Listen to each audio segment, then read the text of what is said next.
నమస్తే సార్. నమస్తే అండి. ఇప్పుడున్న పిల్లలకి, ఈ జనరేషన్ వాళ్ళకి ఖచ్చితంగా పేరెంట్స్ అసలు ఎటువంటి విషయాలని, ఎటువంటి వాల్యూస్‌ని నేర్పించాల్సిన అవసరం ఉంది అంటారు? మ్యామ్ మామూలుగా చిన్నప్పుడు స్కూల్‌కి పంపించేది ఎందుకు పంపిస్తారంటే, వాడికి అన్నీ విద్యాభ్యాసం అవ్వాలి ఖచ్చితంగా. అటు భాష కానీ, లేకుంటే ప్రపంచం గురించి తెలియాలని నేర్పిస్తూ ఉంటారు. అవును. ఖచ్చితంగా అది స్కూల్ డ్యూటీ అనుకుందాం. అక్కడికెళ్ళిన తర్వాత సబ్జెక్ట్స్ కొన్ని డిజైన్ చేసుంటాయి. Maths, science, social, Telugu, Hindi, English అని సబ్జెక్టులు డిజైన్ చేసుంటాయి. ఫెంటాస్టిక్. కానీ అది స్కూల్లో నేర్చుకునేది ప్రపంచ జ్ఞానం కోసం, లేకుంటే ఇంకేదైనా ఇతర విషయాల కోసం తను నాలెడ్జ్ పెంచుకుంటాడు. కానీ అంతకంటే ముఖ్యంగా పిల్లలు ఇంట్లో తల్లిదండ్రులు తీసుకోవాల్సిన బాధ్యతలో నేను ఒక ముఖ్యమైన విషయం చెప్తాను. అదేంటంటే ఒక 5 విలువల్ని మాత్రం ఖచ్చితంగా పిల్లలకి చిన్నప్పటి నుంచి నేర్పించండి. అది వాళ్ళు స్కూల్కి వెళ్ళేటప్పుడు కానీ, స్కూల్కి ముందు నుంచి కానీ వాళ్ళకి అది యాక్టివిటీ నేర్పిస్తూ, ఒకవేళ స్కూల్కి వెళ్ళాక దీని మీద మేజర్గా మీరు ఫోకస్ చేస్తే పిల్లలు చదువుకొని వాళ్ళకి మంచి విద్యను నేర్చుకొని వస్తారు. ఇటుపక్క విలువలు నేర్చుకొని ఒక గొప్ప వ్యక్తిత్వంతో ఎదగాలంటే ఈ 5 విలువలు మాత్రం మ్యాండేటరీగా నేర్పించండి. ఈ 5 విషయాలు విలువలు ఎందుకు చెప్తానంటే ఇలా చేయడం వల్ల వాళ్ళ ఆలోచన విధానం గొప్పగా మారుతుంది. దాన్ని నేను ఒక పదంతో డిఫైన్ చేస్తాను. Great values. గ్రేట్ పిల్లలకి ఈ 5 గొప్ప విషయాల్ని, గ్రేట్ అంటే గొప్ప, ఈ 5 గొప్ప విషయాల్ని పిల్లలకు కనుక అలవాటు చేస్తే వాళ్ళ వ్యక్తిత్వం చాలా గొప్పగా ఎదుగుతుంది. ఫస్ట్ పాయింట్ ఏంటంటే జీ స్టాండ్స్ ఫర్ GREAT. దీంట్లో first G stands for great. Okay. G stands for గ్రేట్లో ఫస్ట్ జీ ఏంటంటే గివింగ్ అని. గివింగ్ అంటే ఇవ్వడం. మన వాళ్ళు ఈ మధ్యలో పేరెంట్స్ ఎలా తయారంటే, అరే నీకు ఒక యాపిల్ కోసి పెడతా, నువ్వే తిను, పక్కోడికి బాకు, ఇది నీకే. ఇంతకు ముందు రోజుల్లో మీకు గుర్తుందా లేదా మ్యామ్, చిన్నప్పుడు ఏదన్నా ఇంట్లో పెద్దవాళ్ళు ఉంటే ఫస్ట్ ముద్ద కలిపి పక్కన పిల్లలు ఎవరంటే వాళ్ళకి పెట్టి, లేకుంటే వీళ్ళైనా పండగలకో పబ్బాలకో కూడా మనం ఏం చేసేవాళ్ళంటే పైన ఏదన్నా పక్షికి పెట్టో లేకుంటే ఆవుకు పెట్టి తర్వాత మనం భోజనం చేసేవాళ్ళం. లేదా ఇంట్లో అమ్మమ్మ తాతయ్యలు ఉంటే వెళ్ళి అరే అమ్మమ్మ తింటదా లేదా అడిగిరాపో, లేకుంటే వాళ్ళకి ఏదైనా కావాలని చూసిరాపో అని చెప్పి ఆ బాండింగ్ నేచర్ గివింగ్తో ఏర్పడేది. గివింగ్ అనే నేచర్ ఎప్పుడైతే ఇస్తుంటారో పిల్లలు కొత్తగా షేర్ చేయాలా, ఇవ్వాలా. ప్రపంచంలో గొప్ప ఫార్ములా ఏంటంటే మీరు ప్రపంచానికి ఏది ఇస్తే అదే తిరిగి మీ దగ్గరికి వస్తుంది. ఇది 200%. అది మంచి అయినా చెడైనా. కానీ ఈ రోజు నుంచి గివింగ్ అనగానే సార్ మా పిల్లలు ఆస్తంతా రాసి ఇవ్వాలంటే కాదు. ఇవ్వాల్సింది ఏంటంటే వాళ్ళ దగ్గర ఉండే ₹1 10 పైస్ అనేది, లేకుంటే వాళ్ళ దగ్గర ఉండే ఒక యాపిల్లో ఒక పీస్ అనేది ఎలా షేరింగ్ అనే గివింగ్ నేచర్ని వాళ్ళు ఎలా డెవలప్ చేయాలి. అది ఎప్పుడైతే చేస్తామో వాళ్ళు ఏంటంటే పక్కన పీపుల్కి వాల్యూ ఇవ్వడం నేర్చుకుంటారు. అంతేగాని ఈ సెల్ఫిష్ వరల్డ్లో నేను ఇలాగే ఉండాలి, నేను ఇలాగే నీది నీకే నాది నాకే అనే స్టేజ్లోకి వెళ్తే మాత్రం కొంతకాలం అయిన తర్వాత మీకు కూడా ఇది షేర్ చేసుకోరు. అది ఇన్ఫర్మేషన్ అయినా సరే రేపటి రోజున పెళ్ళి అయిన తర్వాత మీకు కూడా ఏం షేర్ చేసుకోలేని స్టేజ్కి వెళ్ళిపోతారు. సో ఫస్ట్ గివింగ్ అనే నేచర్ ఇది చాలా చాలా ఇంపార్టెంట్. మ్యామ్ గివింగ్ నన్ను ఇన్స్పైర్ చేసిన ఒక ఇన్సిడెంట్ ఉంది. మామూలుగా అబ్రాడ్లో ఒక 70+ ఇయర్స్ లేడీ కార్ డ్రైవ్ చేసుకుని వెళ్తున్నారు. రాత్రి 12 గంటల ఆ టైంలో తను వేరే సిటీ నుంచి వేరే సిటీకి వెళ్తున్నారు. ఈ టైంలో జోరున భయంకరంగా వర్షం పడుతుంది. ఆ వర్షంలో అర్ధరాత్రి 11 గంటల టైంలో ఆవిడ కార్ టైర్ ఫ్లాట్ అయింది. తను వెంటనే ఇంకేం చేయాలని చెప్పి సైడ్ ఆపి వెయిట్ చేస్తున్నారు. అర్ధరాత్రి హైవే, వాన పడుతుంది, ఎవ్వరు హెల్ప్ చేయడానికి కూడా లేరు. తన కారులో అలాగే ఆగిపోయింది. ఎవరన్నా వచ్చి హెల్ప్ చేస్తే బాగుండని చెప్పి అందరిని ఎదురు చూస్తుంది. బట్ కార్లు నాన్ స్టాప్ కాకుండా వెళ్ళిపోతున్నాయి. ఇంతలో దూరంగా ఎక్కడో ఒక మెకానిక్ షాప్లో ఉండే పర్సను రాత్రి 11 దాకా వర్క్ చేసుకొని ఇంటికి అలాగే వెళ్తున్నాడు. వాన పడుతుంది, అదే దారిలో వెళ్తున్నాడు, బాగా తడుస్తూనే వెళ్తున్నాడు. వెళ్తున్నప్పుడు ఈవిడ కార్ అక్కడ కనపడింది. కార్ అక్కడ కనపడంగానే ఈవిడేదో నిజంగా హెల్ప్లో ఉంది, ఎందుకంటే కార్ టైర్ ఫ్లాట్ అయింది కనపడుతుంది, ఈవిడేదో హెల్ప్లో ఉన్నారని చెప్పి డోర్ దగ్గరికి వచ్చి విండో ఇలా కొట్టారు. అర్ధరాత్రి 11 గంటలకు వాన పడుతున్న హైవే ఆ టైంలో ఎవరన్నా తెలుపు కొడితే మనం విండో ఓపెన్ చేస్తాం. ఈవిడకి అసలే భయం వేసి లాక్ వేసింది కంప్లీట్గా. ఆయన అర్థం చేసుకొని, పాపం ముసలావిడ అర్థం చేసుకొని మోగ సైగలతో మీరు డిక్కీ ఓపెన్ చేయండి, నేను కార్ టైర్ మారుస్తాను. సరే ఆ పర్సన్ మీద నమ్మకంతో ఈవిడ గ్లాస్ డోర్స్ ఓపెన్ చేయకుండా డిక్కీ ఓపెన్ చేసింది.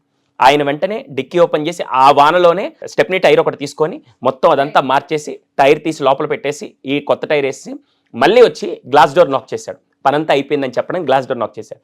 ఇప్పుడు ఆయన మీద నమ్మకంతో డోర్ ఓపెన్ చేసి బయటకు వచ్చింది. అప్పటికి కొద్దిగా వాన తగ్గింది. వెంటనే థ్యాంక్ యూ సో మచ్ అండి, ఈ హైవేలో ఇప్పుడు నా పరిస్థితి ఇక్కడ ఆగిపోయేది, కానీ మీరు హెల్ప్ చేశారు, థ్యాంక్ యూ సో మచ్ అని చెప్పి అన్నీ చెప్పిన తర్వాత ఓకే అండి పర్లేదు మీరు వెళ్ళండి అంటే ఆవిడ ఇంకా హెల్ప్ చేశారు కదని ఆ కృతజ్ఞతతో పర్స్లో నుంచి డబ్బులు ఇద్దామని చెప్పి అక్కడ డాలర్స్ కదా, ఒక $500 ఇద్దామని చెప్పి ఇలా ఇస్తూ ఉంటే, నో నేను డబ్బు కోసం చేయలేదండి, మీరు జస్ట్ రాత్రి ఇక్కడ ఆగిపోతారు, ఒక ఓల్డ్ లేడీకి హెల్ప్ చేసిన, ఒక మంచితనంతో హెల్ప్ చేసిన డబ్బు కోసం అంటే, లేదండి నేను ఇప్పుడు మీ చేత ఏమి ఇవ్వకుండా ఉంటే నాకు ఆ సాటిస్ఫాక్షన్ ఉంది, దయచేసి ఈ మనీ తీసుకోండి, జస్ట్ అవుట్ ఆఫ్ రెస్పెక్ట్ నేను ఇస్తున్నాను మీరు చేసిన వర్క్ అంటే, లేదండి నేను డబ్బు కోసం పని చేయలేదు, ఇప్పుడు కనుక ఇది తీసుకుంటే నేను చేసిన మంచికి నాకు వాల్యూ ఉండదు, దయచేసి వద్దని. ఎంత చెప్పినా ఆయన వినట్లేదు, ఈవిడ ఆగట్లేదు. వెంటనే ఆయన ఏం చెప్పాడంటే, ఇంక మీరు యాక్సెప్ట్ చేయలేకపోతున్నారు కాబట్టి ఒక పని చేయండి మేడం, నాకైతే డబ్బు అవసరమే, కానీ ఈ పనికి నేను డబ్బు తీసుకోలేను. ఒకవేళ నిజంగా మీరు మీ ముందు ఒకవేళ ఎక్కడైనా ఎవరైనా డబ్బుకు అవసరం అనిపిస్తే ఈ డబ్బులు వాళ్ళకి ఇవ్వండి, అది నాకు చాలా హ్యాపీ అని చెప్పేసి వెళ్ళిపోయాడు. వెళ్తూ ఉంటే, సారీ ఒక చిన్న విషయం, మే నో యువర్ నేమ్ అన్నాడు. నేమ్ అడగగానే అతను చెప్పాడు అలెగ్జాండర్ అని చెప్పాడు. ఓకే థ్యాంక్ యూ అలెగ్జాండర్ అని చెప్పేసి ఈవిడ కారు ఎక్కేసింది, వెళ్ళిపోయారు. అతను నడుచుకుంటే ఇంటికి వెళ్ళిపోయాడు. ఈవిడ అంతసేపు అక్కడ వెయిట్ చేసేసరికి ఆకలేసరికి కొద్దిగా ముందుకు వెళ్ళగానే ఒక రెస్టారెంట్ కనపడితే రాత్రి 12 గంటలకు ఆ రెస్టారెంట్ దగ్గర ఆగి లోపలికి వెళ్ళిన తర్వాత she was waiting, menu card అంతా చూస్తూ ఉంటే వెంటనే ఎదురుగా ఒక ఆవిడ నిలబడింది.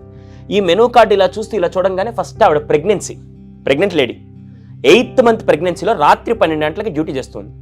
ఈవిడ వెంటనే మా ఎన్నో మంత్ అని అడిగింది. 8th మంత్ మేడం, నీకన్నా పిచ్చా, ఈ టైం దాకా ఇక్కడ పని చేస్తున్నావు, రెస్ట్ తీసుకోవాలని తెలియదు అంటే, ఆవిడ వెంటనే సారీ ఫర్ దట్ మ్యామ్, యాక్చువల్గా డెలివరీ టైంకి ఏదైతే డబ్బులు కావాలో ఆ డబ్బులు కూడా నా దగ్గర లేవు, మా హస్బెండ్ నేను కలిసి పని చేస్తేనే ఇప్పుడు కొద్దిగా నేను ఇంకో 10 days వర్క్ చేసిన తర్వాత 9th మంత్ వచ్చిన తర్వాత మాత్రం నేను రెస్ట్ తీసుకోగలుగుతాను, ఈ 10 daysలో కూడా మొత్తం సంపాదించిందంతా నా డెలివరీ తర్వాత ఒక 3 months రెస్ట్ తీసుకోవాలి, దానికి కొద్ది డబ్బులు కావాలి, మా దగ్గర అంత మనీ కూడా లేదని చెప్తే, దెన్ షీ థాట్ ఓకే అని చెప్పేసి ఆర్డర్ ఇచ్చేసింది. ఆమె ఆర్డర్ తెచ్చిపెట్టింది. తినేసిన తర్వాత ఈ ప్లేట్స్ అన్ని క్లియర్ చేసి బిల్ తీసుకొని వచ్చి పెట్టి ఈ ప్లేట్స్ అన్ని తీసుకెళ్తూ ఉంటే, ఆవిడ మళ్ళీ తిరిగి వచ్చే టైంకి ఇవి లేరు. ఒరే ఇవి డబ్బులు కట్టిందో వెళ్ళిపోయిందో ముసలావిడ అని చెప్పేసి ఒకసారిగా తీసి చూడంగానే బిల్ యాక్చువల్గా $250 అయితే మొత్తం $750 అక్కడ పెట్టింది. ఓకే అదేంటి అయిన దానికంటే ఎక్కువ పెట్టింది, పైగా టిప్ ఎవరన్నా ఒక కొద్దిగా ఇస్తారు కదా, ఇంత ఇవ్వరు కదా అని చెప్పి ఈవెన్ పొరపాటున పెట్టి మర్చిపోయారని చెప్పి పరిగెడుతూ వెళ్ళి కార్ దగ్గరికి వెళ్ళే లోపల కారు వెళ్ళిపోయింది. ఆ బిల్ కింద ఒక స్లిప్ ఉంది. ఆ స్లిప్లో ఏ రాసిందంటే, ఈ $500 నేను ఇచ్చింది కాదు, నేను వస్తున్నప్పుడు దారిలో నాకు ఒక సహాయం చేశారు, ఆ సహాయం చేసిన వ్యక్తి ఏం చేశారంటే, నాకు ఈ మనీ వద్దు, నిజంగా మీకు ఎవరైతే ఈ మనీ అవసరం ఉందని తెలిస్తే వాళ్ళకి ఇవ్వండి అని చెప్తే, వెంటనే నాకు తెలిసి ఈ ప్రపంచంలో నీకంటే ఈ డబ్బులు ఇంకెవరికి అవసరం లేదు, అందుకని నువ్వు తీసుకో అని చెప్పి టిప్ కింద ఇస్తే, ఆవిడ చాలా ఎగ్జైట్మెంట్లో 1:30కి డ్యూటీ అయిపోగానే హడావిడిగా నేరుగా ఇంటికి వెళ్ళి కాలింగ్ బెల్ కొట్టగానే వాళ్ళ ఆయన ఎదురు రాగానే ఒక్కసారిగా హక్ చేసుకొని, ఏమండి ఇంకా నేను ఒక్కసారిగా ఈ 10 రోజులు వెళ్ళకుండానే నాకు కావాల్సిన టిప్ వచ్చేసింది, మేబీ 10 రోజులు పనిచేసిన తర్వాత మేము హ్యాపీగా రిలాక్స్ అవ్వచ్చు, మనకు కావాల్సిన దానికంటే ఎక్కువ మనీ వచ్చిందని చెప్పి ఒక్కసారిగా హక్ చేసుకొని, seriously I'm so happy, thank you so much Alexander అని చెప్పి ఒకసారి హక్ చేసుకుంది. వాళ్ళ హస్బెండే కదా ఆ హెల్ప్ చేసింది, ఆ మనీ తిరిగి మళ్ళీ వాళ్ళ దగ్గరికి వచ్చింది. ఈ ప్రపంచంలో మీరే తిరిగిస్తే ఏదిస్తే అదే తిరిగి వస్తుంది, 200% అని డౌట్ లేదు. ఇది కలియుగం అండి. ఇంతకు ముందులాగా దేవుడు అన్నీ రాసి పెట్టుకొని ఇది వచ్చే యుగంలో చూద్దాం, వచ్చే జన్మలో చూద్దాం, అలాంటివి ఏమీ లేవు. ఇప్పుడు మీరు ఏం చేస్తారు అదే మీకు వస్తుంది. పిల్లలకు కూడా మీరు గివింగ్ అనే నేచర్ని, షేరింగ్ అనే నేచర్ని ఎంత అద్భుతంగా డెవలప్ చేస్తే అది వాళ్ళకి అంత బాగా వస్తుంది. అన్నిటికంటే ముఖ్యంగా సెకండ్ది రీడింగ్ బుక్స్. ఎప్పుడైతే పిల్లలకి ఒక కొత్త బుక్ ఇచ్చో లేకపోతే ఒక బుక్ చదవమన్నప్పుడు, మ్యామ్ ఒక వ్యక్తి తన ఆటోబయోగ్రఫీ బుక్ రాస్తున్నాడు, ఒక సక్సెస్ స్టోరీ బుక్ రాస్తున్నాడు అంటే, తను 20 సంవత్సరాలు తన లైఫ్లో జరిగిన లెర్నింగ్ అంతా ఒక బుక్లో రాసి 200 పేజీల్లో మనం దాన్ని ఒక 20 రోజుల్లో చదివామనుకోండి, మనకి ఎంత జ్ఞానం వస్తుందంటే 20 సంవత్సరాల జ్ఞానం మనకి 20 రోజుల్లో వస్తుంది. అలా ఒక 10 పుస్తకాలు చదివితే 10 × 20 సంవత్సరాలు, 200 సంవత్సరాల ఒక వ్యక్తి యొక్క అనుభవాన్ని మనం కరెక్ట్గా ఒక 2 ఏళ్ళు నేర్చుకోగలుగుతున్నాం అంటే ఎంత గొప్ప విషయం. పిల్లలకి ఫస్ట్ నుంచి రీడింగ్ బుక్స్ అనే హ్యాబిట్. ఇప్పుడేమవుతుంది తెలుసా, అన్ని గూగుల్లోకి వెళ్తుంటే గూగుల్లో వచ్చేదాన్ని ఇన్ఫర్మేషన్ అంటారు, పుస్తకాల్లో చదివి నేర్చుకునే దాన్ని నాలెడ్జ్ అంటారు. ఇన్ఫర్మేషన్ కావాలి, నాలెడ్జ్ కావాలి. ఏదైనా అప్లై చేయాలంటే మనకి ఇన్ఫర్మేషన్ సరిపోదు, నాలెడ్జ్ దాన్ని ఎలా అప్లై చేయాలో కూడా తెలిసి ఉండాలి. సో సెకండ్ది రీడింగ్ బుక్స్. థర్డ్ది అన్నిటికంటే ముఖ్యమైన పాయింట్, పిల్లలకి ఫస్ట్ ఈ మధ్యలో వాడు ఫేస్బుక్లోకి వెళ్ళి 100 మందికి షేర్ చేసుకుంటున్నాడు, వాట్సాప్లోకి వెళ్ళి స్టేటస్లో పెట్టి షేర్ చేసుకుంటున్నాడు, కానీ ఎక్స్ప్రెస్ చేయడం అనేది అసలు రోజున గ్యాడ్జెట్స్కి ఇచ్చే ఇంపార్టెన్స్ ఒక వ్యక్తికి కలిసినప్పుడు అతనికి ఎక్స్ప్రెస్ చేయాలి. అది పేరెంట్స్ అవ్వచ్చు, ఫ్రెండ్స్ అవ్వచ్చు, టీచర్ అవ్వచ్చు, తన సిబ్లింగ్స్ అవ్వచ్చు, ఎవరికి కూడా ఎక్స్ప్రెస్ చేసే నేచర్ అదొక డెవలప్మెంట్, అసలు హ్యాబిటే లేదు అసలు. ఈ 5 హ్యాబిట్స్లో థర్డ్ది మోస్ట్ ఇంపార్టెంట్ అంటే ఎక్స్ప్రెస్ చేయడం. చిన్నప్పుడు చూడండి, ఎల్కేజీ యూకేజీలో ఉన్నప్పుడు మాత్రం అన్నీ వచ్చి ఎక్స్ప్రెస్ చేసేవాడు, కొద్దిగా పెద్దవగానే అసలు ఇంట్లో వాళ్ళకి అన్నీ హైడ్ చేసి అన్నీ ఎక్స్ప్రెస్ చేయడం ఆపేస్తున్నాడు. ఫస్ట్ చేయాల్సింది, తనకి బాధ కలిగినా, తనకి హ్యాపీగా ఉన్నా, తనకి సాడ్గా ఉన్నా, తనకి యాంగర్గా ఉన్నా, ఏదొచ్చినా ఫస్ట్ ఇలా ఎక్స్ప్రెస్ చేయాలి. అవతల వాళ్ళకి ఎక్స్ప్రెస్ చేయడంలో half of the problem solve అవుతాయి. మీరు ఎప్పుడైనా చూసారా మ్యామ్? మీరు ఎప్పుడైనా బాగా దిగులుగా ఉన్నప్పుడు, బాగా బాధలో ఉన్నప్పుడు ఎవరైనా వచ్చినప్పుడు వాళ్ళతో షేర్ చేయగానే వాళ్ళు ఏం సొల్యూషన్ ఇవ్వరు, కానీ 70% మీకు ఎలా ఉంటుందంటే రిలీఫ్గా, రిలాక్స్డ్గా ఉంటుంది. సో ఇది చాలా ఇంపార్టెంట్. థర్డ్ వన్, ఎక్స్ప్రెస్ చేయడం. ఫోర్త్ది GREA. ఏ అంటే మేడం, మీరు చూసిన వాళ్ళలో ఇప్పటిదాకా ఏదన్నా జరిగినప్పుడు అప్రిషియేట్ చేసే వాళ్ళు ఎక్కువ, కంప్లైంట్ చేసే వాళ్ళు ఎక్కువ. అది ఇంట్లో భోజనం వంట దగ్గర కానీ, లేకుంటే పిల్లలు ఏదైనా పని చేసినప్పుడు, చిన్నప్పుడు మాత్రం పిల్లలు ఏదైనా చేస్తే బా మై సన్ ఎంత బాగా చేస్తాడు, సూపర్ అంటాడు. వాడు ఒక 8 years 9 years రాగానే అంతేనా, నేను ఇంకా చాలా ఎక్స్పెక్టేషన్, నువ్వు చేయలేదే అనే విధంగా ఉంటుంది. చాలా చాలా బాధాకరమైన విషయం అంటే మన రోజు లైఫ్లో ఎక్కువ కంప్లైంట్స్ ఎక్కువ ఫోకస్ చేస్తాం కానీ అప్రిషియేషన్ చేయం.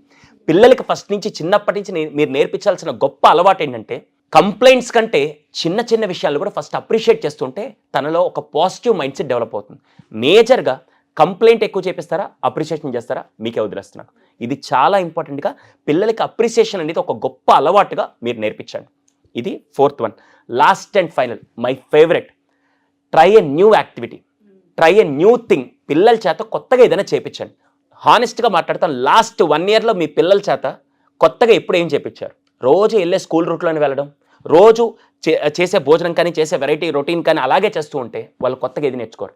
సంవత్సరంలో కనీసం నెలలో ఒక్కసారి వాళ్ళ చేత కొత్తగా ఏదైనా పని చేపించే అలవాటు వాళ్ళకి చేపిస్తూ ఉంటే వాళ్ళు కొత్త విషయాలు నేర్చుకుంటూ ఉంటారు. మీరు ఎంతమంది పిల్లలు, నేను రీసెర్చ్ భాగంగా 700 ఫ్యామిలీస్ మీద రీసెర్చ్ చేస్తే 700 మంది ఫ్యామిలీస్లో ఏ ఒక్క ఫ్యామిలీ కూడా కొత్తగా ఏం చేయలేదు. రోజు రొటీన్ వెళ్తుంది, దానివల్ల పిల్లలు కొత్తగా ఏమీ డెవలప్ చేసుకోలేరు.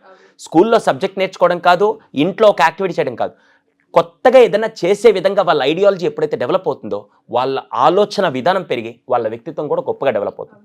సో ఈ 5 విషయాలు, G అంటే giving, R stands for reading books. ఎన్ని పుస్తకాలు చదివిస్తే, అది కామిక్ పుస్తకాలు కానీ, నావెల్స్ కానీ, ఏదైనా వాళ్ళకి ఇష్టం వచ్చిన పుస్తకాలు ఎక్కువ చదివిస్తూ ఉంటే ఆ నాలెడ్జ్ చాలా అద్భుతంగా ముందుకెళ్తుంది. E stands for express, A stands for appreciation, T stands for try new.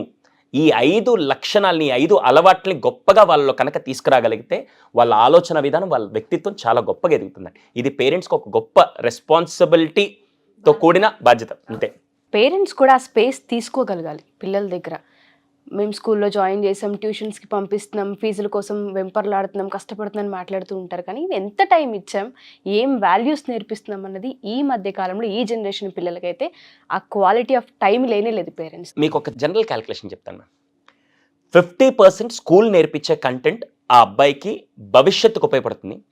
50% parents తీసుకోవాల్సిన బాధ్యత, ఆ విలువలు ఏవైతే ఉన్నాయో, ఆ హ్యాబిట్స్ ఏవైతే ఉన్నాయో 50% వీళ్ళు నేర్పించలేదనుకోండి, పాపం టీచర్లు, స్కూలు ఎంత కష్టపడి నేర్పించినా కూడా ఇది లేకపోతే అతను వ్యక్తిగతంగా ఎదగాలంటే చాలా కష్టపడాల్సి వస్తుంది. అందుకని 50% బాధ్యత, స్కూల్కి నేను ఫీజు పే చేస్తున్నాను అంతా వాళ్ళు చూసుకుంటారు, నేను కేవలం సంపాదించడానికి అలా ఆలోచనలు ఆగిపోయారంటే మాత్రం మీ పిల్లలకి సంథింగ్ మిస్ అయ్యే ఎడ్యుకేషన్ మీరు ఇస్తున్నట్టు. ఖచ్చితంగా 50% రోల్ పేరెంట్స్ ఎప్పటికీ. దానికి కావాలంటే టీచర్ సపోర్ట్ తీసుకోండి, సొసైటీ సపోర్ట్ తీసుకోండి, ఇటువంటి వీడియో సపోర్ట్ ఏదైనా తీసుకోండి, కానీ 50% మీ బాధ్యత మాత్రం మీరు నెరవేర్చకుండా నేను చాలా బిజీ అండి, మేమిద్దరం వర్క్ చేస్తున్నాం అనే ఎక్స్క్యూజెస్ చెప్పుకొని మీరు ఇప్పుడు మిస్ చేస్తే మాత్రం లాంగ్ టర్మ్లో మళ్ళీ అది ఎఫెక్ట్ అయ్యేది మాత్రం మన మీద. Thank you sir, thank you so much. Thank you.